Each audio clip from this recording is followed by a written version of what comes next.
Pernah kepikiran nggak, kenapa banyak banget YouTuber yang mengalami burnout? Nah, di bahasan kali ini, kita bakal bongkar penyebab utamanya. Dan jawabannya mungkin bakal bikin Anda kaget. Ini dia nih, poin utamanya. Burnout itu bukan salah kamu. Bukan karena kamu kurang gigih, tapi ini masalah desain. Desain dari platformnya sendiri. Yuk, kita bedah lebih dalam lagi. Oke, jadi kelemahan desainnya itu ada di mana sih? Nah, semua ini berawal dari sesuatu yang kelihatannya sepele, yaitu cara kita sebagai kreator dan cara penonton melihat waktu. Ternyata beda banget. Coba deh bayangin, di satu sisi penonton cuma butuh katakanlah 3 menit buat nonton video kita, kasih jempol atau enggak, terus ya udah scroll ke video lain. Cepet banget kan? Nah, di sisi lain, kita sebagai kreator butuh waktu mungkin 3 hari buat riset, syuting, ngedit, terus kita nungguin hasilnya dengan cemas.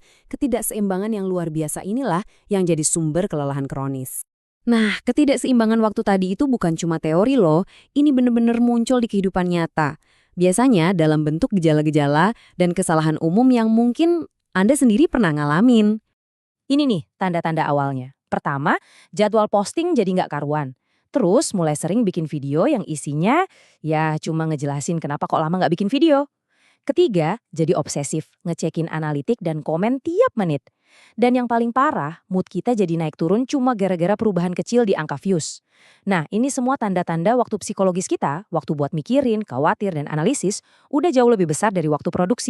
Dari situ, biasanya kreator jatuh ke salah satu dari 3 jebakan ini. 1.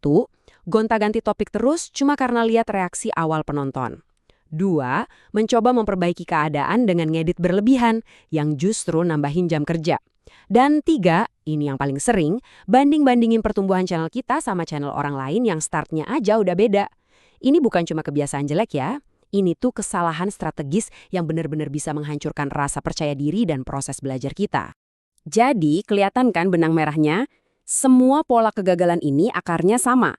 Kita mengorbankan rencana jangka panjang kita demi reaksi-reaksi jangka pendek. Dan masalahnya, skala problem ini jauh lebih besar dari yang kita kira.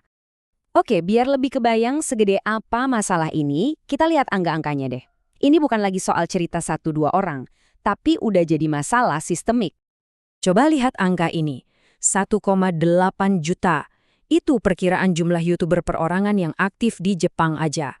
Bayangin, segitu banyak orang menghadapi tekanan struktural yang sama persis. Dan dari jutaan orang itu, coba tebak berapa yang bertahan. Kenyataannya brutal banget. Lebih dari 80% berhenti sebelum setahun. Tepatnya, 62% berhenti dalam 6 bulan pertama. Cuma 18% yang lanjut setelah 1 tahun. Kebayangkan seleksi alamnya seketat apa? Nah, ini statistik yang paling bikin saya shock. Dari semua kreator yang mengalami burnout, 99% dari mereka akhirnya ya berhenti. Cuma 1% yang sadar kalau masalahnya itu ada di proses kerja mereka, bukan di diri mereka, dan mereka berhasil mengubah proses itu. Tapi ada kabar baiknya, burnout itu bukan takdir. Ini masalah yang bisa diatasi. Kuncinya adalah berhenti berpikir, gue harus kerja lebih keras, dan mulai berpikir, gue harus kerja lebih cerdas. Kita harus mendesain ulang prosesnya. Sistem yang pertama adalah tentang membatasi biaya psikologis. Ini artinya kita harus melindungi energi mental kita. Caranya, pertama, pasang batas waktu produksi, misalnya maksimal 2 jam per video. Kedua, dan ini penting ya, jangan cek analitik selama 72 jam setelah video diunggah, kasih jeda. Ketiga, evaluasi video jangan satu-satu, tapi langsung 3 video sekaligus seminggu sekali. Tujuannya biar emosi kita nggak naik turun kayak roller coaster. Sistem kedua, belajar untuk lepas dari candu kepuasan instan. Metrik jangka pendek itu bisa jadi racun. Jadi, coba deh fokusnya diganti. Jangan lagi ngelihat views harian, fokus aja ke pertumbuhan subscriber mingguan. Cek views dan komen cukup sebulan sekali. Dengan begini, kita dipaksa untuk mikir jangka panjang dan nggak gampang panik. Dan yang ketiga, kita harus mendesain volume kerja yang berkelanjutan. Jangan sampai jadwal posting malah menghabiskan waktu istirahat kita. Kuncinya, tetapkan frekuensi minimum, misalnya 4 video sebulan. Dan yang paling penting, selalu punya stok video, minimal 2. Plus, jadwalkan minggu libur dari jauh-jauh hari. Ini akan menghilangkan tekanan kejar setoran dan ngasih kita ruang buat napas. Nah, kalau ketiga sistem ini udah jalan, pertumbuhan itu rasanya nggak lagi kayak lari maraton sambil panik. Justru akan terasa seperti ngikutin peta jalan yang jelas dan bisa diprediksi. Ini contoh pola pertumbuhan yang ideal selama 36 bulan. Lihat deh, di 6 bulan pertama, fokus aja bikin 4 video sebulan buat ngejar 1.000 subscriber pertama. Setelah itu, baru naik pelan-pelan ke 6 video per bulan sampai dapat 10.000 subscriber. Dan seterusnya. Intinya, kita meningkatkan output secara bertahap, disesuaikan dengan kapasitas kita di tiap fase.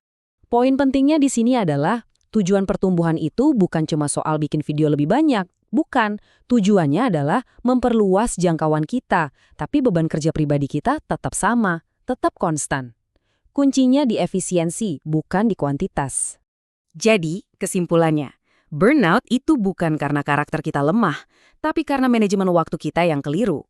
Kalau kita bisa ngatur faktor-faktor yang ada sebelum angka view muncul, maka konsisten itu bukan lagi soal bakat, tapi jadi sebuah keahlian yang bisa dipelajari. Sekarang pertanyaannya buat Anda. Coba renungkan sejenak proses kreatif yang Anda jalani sekarang ini, apakah dirancang untuk bertahan dalam jangka panjang, atau justru dirancang untuk membuat Anda burnout? Jawabannya ada di tangan Anda.